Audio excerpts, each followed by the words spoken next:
Perdana Menteri Datuk Seri Anwar Ibrahim mendakwa kenyataan Ahli Parlimen Pendang Datuk Awang Salahuddin Hashim berhubung kenyataan fitnah menerusi artikel bertajuk MP PAS sikap pendendam Anwar lebih teruk daripada Mahathir menunjukkan ia didorong niat jahat.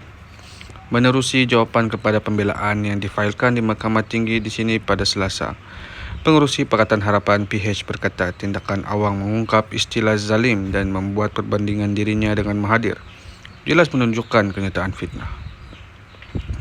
Menteri Kewangan berusia 76 tahun ini berkata, Awang selaku defendan tidak wajar untuk merujuknya dengan bekas ahli parlimen Langkawi itu kerana ia bukan relevan, logik atau boleh dipertahankan. Semua rujukan kepada Mahathir tidak sepatutnya dibuat oleh defendan. Kerana tindakannya telah memburukkan keadaan, maka saya berhak untuk mendapatkan ganti rugi yang substantif. Defendan sengaja memfitnah walaupun saya sudah menafikannya secara terbuka, katanya yang juga selaku plaintiff. Secara relatif, Anwar berkata selaku pemimpin negara, beliau tidak pernah mencampuri tugas agensi penguatkuasaan termasuk di peringkat Jabatan Peguam Negara.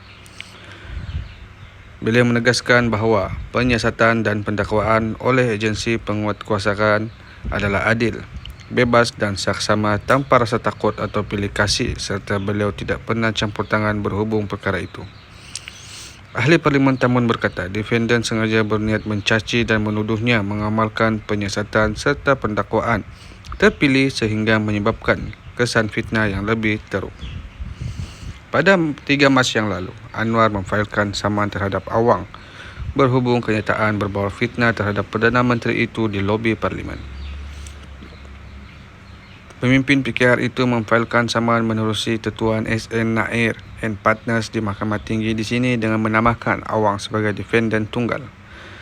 Berdasarkan pernyataan tuntutan, Anwar mendakwa defendan membuat beberapa kenyataan yang merujuk kepadanya di lobi Dewan Rakyat Bangunan Parlimen di sini semasa mesyuarat pertama penggal kedua Parlimen ke-15 pada 21 Februari lepas.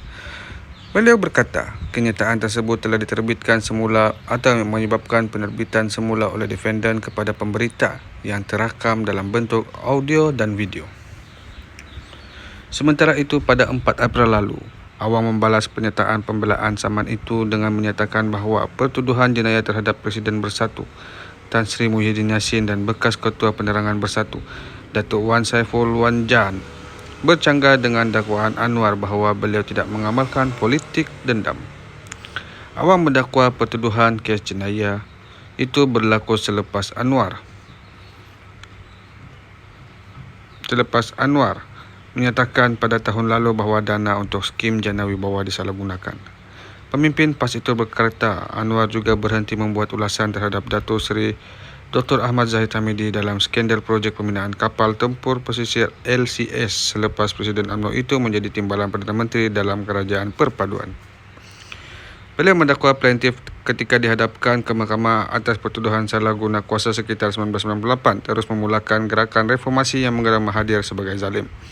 Jika dibandingkan dengan kontroversi yang dibuat oleh kerajaan Dr. Mahathir ketika itu, Awang berkata kerajaan plaintiff ketika ini jelas menunjukkan bahawa dari segi jangka masa, kerajaan Mahathir melakukan operasi lalang hanya 6 tahun selepas dilantik sebagai Perdana Menteri. Sedangkan pertuduhan terhadap seteru politik dibuat plaintiff dalam tempoh 3 bulan selepas dilantik sebagai Perdana Menteri. Perbandingan ini dirujuk oleh saya dalam penyatakan pandangan atau telahan bahawa plaintiff dalam aspek jangka masa pendakwaan dibuat terhadap lawan